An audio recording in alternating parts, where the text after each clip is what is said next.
Jason, welcome. Please take a seat. Thanks, Donna. It's nice to finally meet you. Yes, likewise. So, from our previous conversations, I understand you've brought with you the draft training program to bring all my staff up to speed on food safety and hygiene procedures. Is that correct? Yes, it is, Donna. As I can only imagine, during the current situation with the COVID-19, it's adding a lot of stress to yourself and others in the restaurant industry. So I think your idea of having all your staff do a food safety training course is a really great idea. Yeah, thanks. So I just want to make sure we're doing absolutely everything we can to be, safe, doing all the right things in this environment at this time. Yeah. Now I'm under the impression you've ceased your in-house dining and you're only offering takeaway meals and delivery at night. Is that correct? Yeah, that's correct. Well, it's great that you can adapt your business and continue during this really hard time. Now, as for your learning group that you have in mind, can you tell me a bit about them, like their backgrounds, ages, experience, and how many people were you thinking of putting through the training? Sure. So I want all of the staff that come into contact with food, preparation, etc. To do the training. There'll be about 15 in total. There'll be the chefs, the wait staff, the kitchen hands, the food delivery drivers now. We've got a 16-year-old kitchen hand. This is his first time working in the food industry.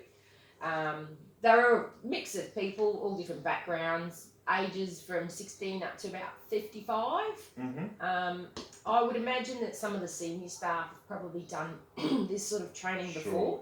But a lot of the younger ones, they're uni students. This is just their, first casual job. So I doubt they've done any sort of training. Okay, great. Thanks. Would there be any learning challenges within the group, like language, writing, reading, numeracy skills?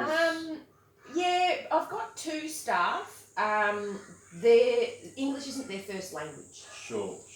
So yeah, there might be some challenges there. All right. What are their names? That's Juan and Yvette. Yvette. Okay, great. Just good to know.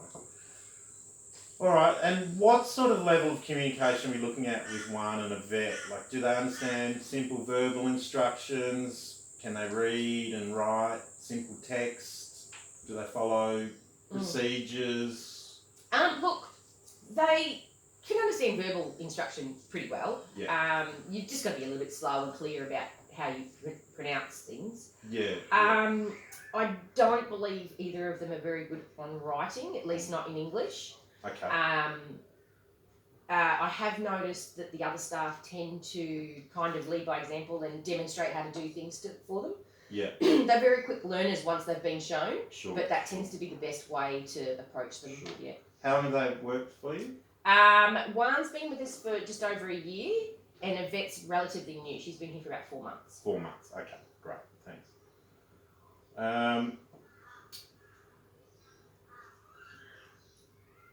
Okay, that's good to know.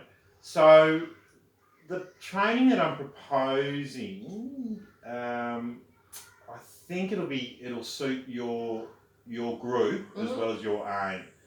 And that training is a training package called Use Hygienic Practices for Food Safety. So look, that course covers the following elements. It'll cover follow hygienic procedures and identify food hazards, report any personal health issues, prevent food contamination, prevent cross-contamination by washing hands. So look, basically the outcome of that training will provide your group with an understanding, a how-to and an importance of hygienic practices. It'll outline reporting food safety issues to management or to shift workers or colleagues, as well as their obligation and requirements within the Australian New Zealand Food Safety Code. Also, I think the language, literacy and numeracy requirements of the course will suit this group, especially Juan and Yvette. I don't know. What do you think? This is these are the objectives you're trying to aim? Yeah, I think so. How do you propose to deliver this training? Okay, Donna. So I'm thinking with your restaurant closed at the moment, we could do some pre-shift training, maybe for about 4 hours in like a classroom environment. Yeah. So you mean like in here? Yeah. Okay, We'll set up the restaurant, and I'll if I could bring in my computer, and I'll have like a overhead sort of screen, and that I'll put a PowerPoint presentation onto. So I'll do that, and then that'll be like the first session where I'll cover the 4 elements that I just talked about. Yep.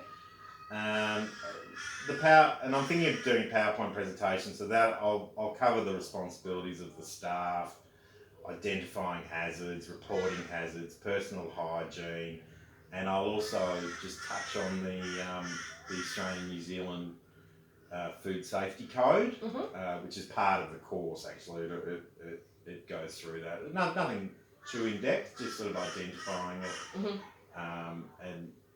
and talking about government regulation and your responsibility, their responsibility as workers, etc. Perfect.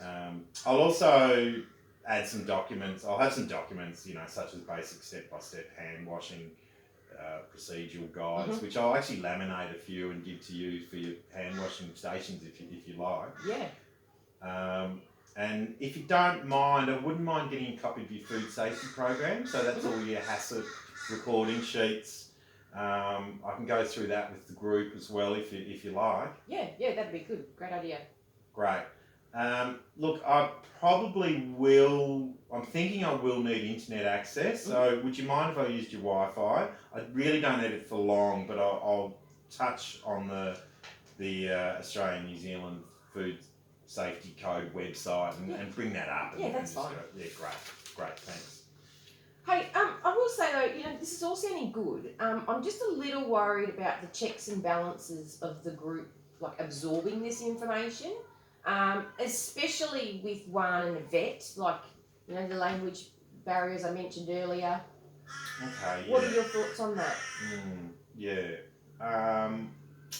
Look, a lot of it's common sense and fairly straightforward, but I'm thinking, how about I develop a questionnaire, like a multiple choice questionnaire, nothing too intense, maybe 15 questions, just covering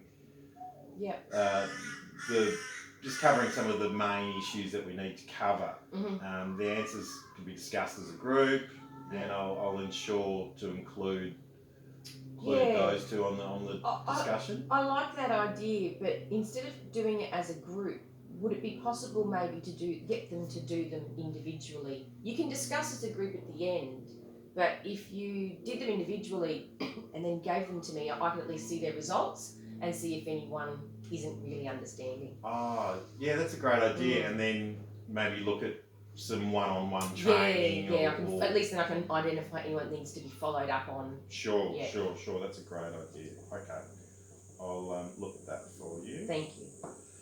Now, so part one, that's kind of clear. I'll go through all that sort of stuff. It'll take about 4 hours. Any longer, and I think the group probably starts losing concentration and getting a bit. Yeah. So look, the second part will basically be workplace observation. I want to see your team going about their everyday working duties. Just in their natural working environment. So I'll be making observations, maybe quizzing them a little bit. If I see something that is of danger or not quite, I might talk to them about it, or ask them if there a better way of doing something, or just quiz them on their procedural processing. Yeah, exactly. Yeah. And so tell me, Jason, going forward, like after this training, how do I make sure that they've understood and they're continuing to do these good practices without someone standing over them observing? Look, that's a good question. Again, a lot of it's common sense. A lot of the time, I find when I teach this, that it's stuff the guys already know, but they sort of become complacent. You know, as we all do. Yeah. It's human nature. But do you have a food safety supervisor? Yeah, John. John. Yeah. Yeah. Look. That's basically the role of a food safety supervisor. Is Right. They're there for the checks and balances. They're there to ensure the team are doing the What they're right meant to be thing. doing. Exactly. Yeah. Is John senior? Is he in Yeah. a senior position? Yeah, he is. Yeah. Oh, Yeah. Great. So you just have the one food safety supervisor? Yeah. Okay.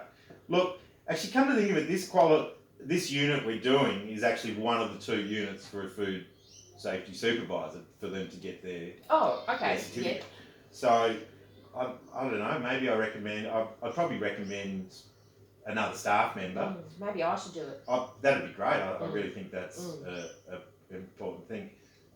Depending on what state you're in, that's actually law that you need a food safety supervisor per shift. Yep. So if John is ever Yeah. unwell or on holidays, it is really important. And I'm always here. So.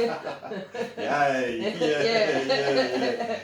So how's all this sounding? Have I covered everything you want covered? Yeah, I think so. There is one thing though. Obviously, with this COVID-19, and now we've gone to takeaway menu.